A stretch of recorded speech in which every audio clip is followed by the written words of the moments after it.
gracioso que Infobae te pone exclusivo el texto completo del decreto que crea un registro de organizaciones terroristas. ¿La exclusiva no la tenía el boletín oficial? Sí, qué sé yo, bueno, por ahí lo llegó antes, qué sé yo. Está publicado por ahí, el colega de Infobae hace lo mismo que yo cuando estoy despierto. No estoy más despierto a esa hora. Pero cuando no hacía la primera mañana, por ahí estaba despierto después de las 12 y lo miraba a esa hora. No me aguantaba la ansiedad. Seguía sin ser exclusivo. Sí, no, claro, seguía sin ser exclusivo. Pero por lo menos que haya más gente durmiendo no lo hace más exclusivo. Por lo menos era el primero que lo veía. Pero bueno, hablando en serio, hoy hay 3 decretos, repito, en el boletín oficial que son realmente importantes. Uno que tiene que ver con la declaración de duelo nacional por el 25 aniversario del atentado a la AMIA, que se cumple mañana. Va a haber una serie de actividades que después les vamos a repasar. La otra es el establecimiento de la caducidad para que los familiares que todavía no cobraron la reparación económica por los atentados tanto de la Embajada del Estado de Israel en el año 92 como del atentado a la AMIA en el año 94, tienen la posibilidad a partir de una ley que se votó en el 2015, una ley muy demorada. Insisto con esto porque en el año 2004... sí, Néstor Kirchner reconoció por primera vez la responsabilidad del Estado por los atentados y se comprometió a varias cosas que están en el decreto 812, que lo estuve mirando. ¿Saben quién firmó ese decreto? ¿Quién lo firmó? Lo firmó, obviamente, Néstor Kirchner, Aníbal Fernández. En ese momento el canciller era Rafael Bielsa y el ministro de Justicia era Horacio Rosati, el actual miembro de la Corte Suprema. Sí, bueno, y ahí el Estado argentino reconoció su responsabilidad ante la falta de prevención de los atentados y ante la falta de investigación. En ese momento recién se estaba saliendo de todo lo que había hecho Galeano y recién se estaba saliendo del encubrimiento de Claudio Bonadío, al cual le tocó la causa AMIA, recordemos, y la cajoneó durante 5 años para proteger a uno de sus mentores, a Carlos Corach, que de hecho lo sacó de toda esta causa y no estuvo en el juicio por el encubrimiento que se terminó hace unos meses y en el cual fueron condenados, entre otros, Carlos Menem, que fue quien lo puso a Bonadío en Comodoro Pi. Te hago un breve paréntesis, hablando de Corach. ¿Te acuerdas que hace 2 o 3 semanas salió una tremenda investigación sobre los Corach, Siemens y demás? Sí.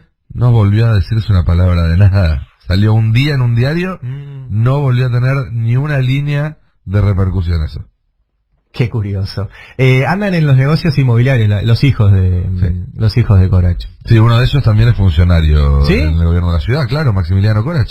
Ah, mira. Carlos Vladimiro. Carlos Vladimiro. Carlos por Marx, Vladimiro por Lenin.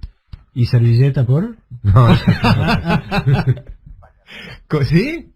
¿Ese es del PRO? ¿El joven Corach? Maxi Corach. Bueno, y la otra que obviamente vamos a hablar y mucho, seguramente Horacio también va a tener bastante que decir, tiene que ver con el decreto 489, sí, que está publicado hoy, con la firma de Mauricio Macri, de Marcos Peña, de Germán Garabano, de Patricia Bullrich y de Jorge Faurí, el canciller, que establece justamente este registro de organizaciones terroristas. Como ya dijimos acá, ese registro ya existe, está en las Naciones Unidas, la Argentina adhiere a ese registro y no hay ningún motivo para crear un registro particular en la Argentina que no sea un pedido expreso del gobierno norteamericano para dejarnos inmersos en un tablero de política internacional en el cual Mauricio Macri no juega, lo están utilizando de peón.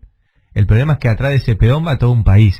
Y la última vez que jugamos en ese tablero, como lo recordaba Horacio, que fue a principios de la década del 90, donde nos metieron en una guerra incluso. Argentina mandó tropas, ¿sí?, a la guerra de Kuwait, y eso nos significó 2 atentados, ¿sí? Uno en la Embajada de Israel y otro en la AMIA, donde murieron argentinos.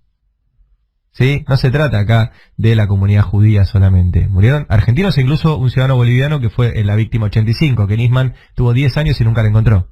No, Horacio usaba como ejemplo, decía que tanto Carlos Saúl en su momento como Mauricio ahora están actuando como el género de González, ¿no? Que lo aclaro, no lo aclaramos en aquel momento, digo, porque a los millennials obviamente se le puede escapar la referencia, era un personaje de Alberto Olmedo en la época en la que la televisión todavía era blanco y negro, que era un general truchísimo, como se imaginarán, porque era argento, era Olmedo, y de repente lo rodeaban de generales por eso, no sé, rusos, norteamericanos, todos hablaban, qué sé yo, y daban las órdenes, y Olmedo, el general González ponía cara como si sí, y no entendía ni mu, ¿no? Bueno, a mí es el miedo que me da esto, cuando Macri o Bullrich anuncian este tipo de cosas, como si tuvieran un conocimiento de la geopolítica mundial, que incluso, mirá, para ponerlo en otro extremo, la propia Cristina dice que no logró leer la geopolítica internacional y que fue ingenua a la hora de la firma del memorándum de entendimiento con Irán, ¿sí? O sea, si Cristina, cuyo talento para la geopolítica internacional fue reconocido por los máximos líderes mundiales, ¿sí? Incluso, o sea, por tipos como Putin. Vieron que Putin le regaló una carta histórica a Evo, ¿no? ¿Sí? Sí. Bonadío lo va a mandar a detener a Evo. Lo único que nos falta. Digo, si Cristina, que sí estaba en ese tema y ha tenido una visión geopolítica muy importante, sobre todo el rol de América Latina a través de la CELAC, la UNASUR, el acuerdo con Brasil, etcétera, en ese punto en particular, ella misma reconoce que no vio cómo se estaba jugando ese partido. Imagínate Mauricio Macri, que no sabe ni de qué partido se trata, ¿sí? Que contrató para la ciudad, por recomendación de la CIA y el Mossad, Alfino Palacios, que fue procesado por el encubrimiento del atentado a la AMIA, que pidió a su gobierno la absolución de los fiscales Müller y Barbaquia, que finalmente fueron condenados por el atentado a la AMIA, que desarmó la unidad AMIA y puso a cargo un abogado que forma parte de la comisión directiva de Boca, ¿sí? A José Console. O sea, todas esas cosas hace Macri, ha pedido, no tiene más pálida idea de qué está hablando.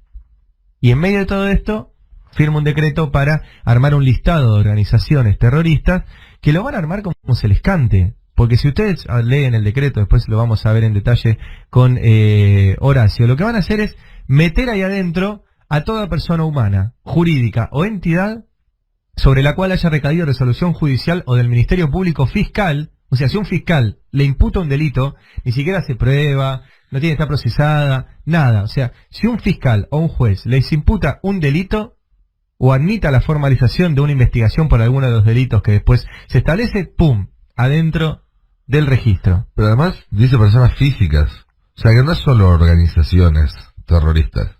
¿Sí? No. Hablando de personas. Pues se hablaba de un registro de organizaciones terroristas, que eso es una cosa, y otra cosa es un registro donde también pueden incluir gente con nombre y apellido. Sí, persona humana. Y es jodido, digamos. Persona humana, jurídica o entidad. A vos ¿sí? te levantan, por ejemplo, cortando una calle y de repente puedes ir a parar. Bueno, aunque no demuestren que vos pertenezcas a ningún grupo. Y ya sabemos con qué liberalidad este gobierno te chanta la etiqueta, ¿no? Inventando a la RAM o yo qué sé, o ha metido presos a tuiteros, en cualquier momento un tuitero termina convertido en un terrorista. Bueno, y esto entra también la ley antiterrorista, que fue, a mi entender, una de las pocas malas leyes que se hicieron durante el gobierno anterior, que bien utilizada te permitía, por ejemplo, congelar bienes de genocidas, mal utilizada te permite congelar bienes de comunidades mapuches a las cuales consideras que atentan contra la integridad del país. Y mal utilizada como esto te permite a gente que sea acusada por ese artículo de la ley pasar a integrar este registro junto con Hezbollah, que ese es el nombre y apellido que tiene este decreto. Todos los demás lo van a integrar, van a aparecer un montón de nombres, etcétera. El nombre y apellido es Hezbollah, ¿sí? Y es un pedido expreso de Estados Unidos, y lo hace Mauricio Macri en el día antes de que se conmemoren un cuarto de siglo del atentado de la AMIA, sobre el cual todavía no sabemos qué pasó. O sea, en medio de todo esto, todavía no sabemos qué pasó aquel 18 de julio de 1994 a las 9:30 de la mañana, cuando explotó la sede de la AMIA en Argentina y murieron 85 personas. No lo sabemos, o sea, es una causa que está paralizada, que la tiene el juez Rodolfo Canicova Corral, que investigaba teóricamente en su momento el fiscal Nisman. Nisman estuvo 10 años a cargo de una fiscalía con presupuesto millonario, personal y una única tarea: saber qué pasó. Y en 10 años no aportó nada. Lo único que aportó es una denuncia contra la única presidenta que se interesó realmente por el tema, desde que era senadora, porque vale recordar que hubo una comisión investigadora en el Senado cuyo único dictamen en disidencia fue de Cristina, ¿sí? Donde decía la versión que intentan instalar apuntando solamente a Irán es falsa. Eso decía el dictamen en disidencia de Cristina en ese momento en el Senado, y lo intentó hacer con errores, con aciertos, después como presidenta. Lo único que hizo Nisman fue denunciar a Cristina. Y en un año de trabajo, quienes lo reemplazaron en la fiscalía, ¿sí?, encontraron restos de la Traffic, encontraron los restos de ADN de la víctima 85, ordenaron todos los materiales que Nisman tenía tirados en una sede de la CIDE, comiendo polvo y deteriorándose. O sea, en un año de trabajo, quienes lo reemplazaron a Nisman hicieron más que Nisman en 10 años al frente de esta unidad. Bueno, un poco de contexto, igual vamos a hablar mucho de esto. Es mucho tiempo, 25 años. Es demasiado tiempo, 25 años. Siglo? O sea, tendría que me voy a fijar cuántos pibes hay en el padrón de menos de 25 años. O sea, hay una cantidad de argentinos importante que no había nacido cuando fue el atentado a la AMIA. Atentado que, insisto, todavía no se resolvió. No se resolvió. Y mañana se cumplen 25 años y Macri sigue jugando mal a la geopolítica internacional y metiéndonos en discusiones que no tienen que ver con nosotros. Sí, para que se den una idea, 25 años es el tiempo que pasó, por ejemplo, entre el golpe de Estado y la caída de la Rúa. Sí, claro. Entre el golpe de Estado de Videla y la crisis de 2001 pasaron la misma cantidad de años que lo que pasaron desde el atentado a la AMIA sin que se pudiera resolver esa investigación. Y un dato más, parte de esta investigación tiene que ver de nuevo con la relación promiscua entre servicios de inteligencia, tanto argentinos como extranjeros, medios de comunicación que fueron parte del encubrimiento, ¿sí? Había periodistas adentro del juzgado de Galeano que arreglaban con Galeano las tapas de los principales diarios para desviar la atención pública sobre lo que se estaba investigando ahí, ¿sí? Algún día esos periodistas, cuyos nombres circulan, tendrían que rendir cuentas también porque fueron parte, junto con Galeano, de ese encubrimiento, ¿sí? Y obviamente miembros del Poder Judicial, como Galeano, como Mullen y Barbaquia, como Nisman, como Bonadío, como el fiscal Ple, Miren cómo se empiezan a tocar todo. O sea, lo mismo que se está investigando ahora en Dolores es el mismo esquema. Servicios, medios, jueces y fiscales y la Embajada de Estados Unidos operando contra la democracia. Es lo mismo que pasó con la investigación del atentado a la AMIA, y los personajes son los mismos. Bonadío, Ple, la Embajada, etcétera. Bueno, 7:54, seguramente ahora cuando llegue Horacio, a eso de las 9, seguiremos hablando del tema.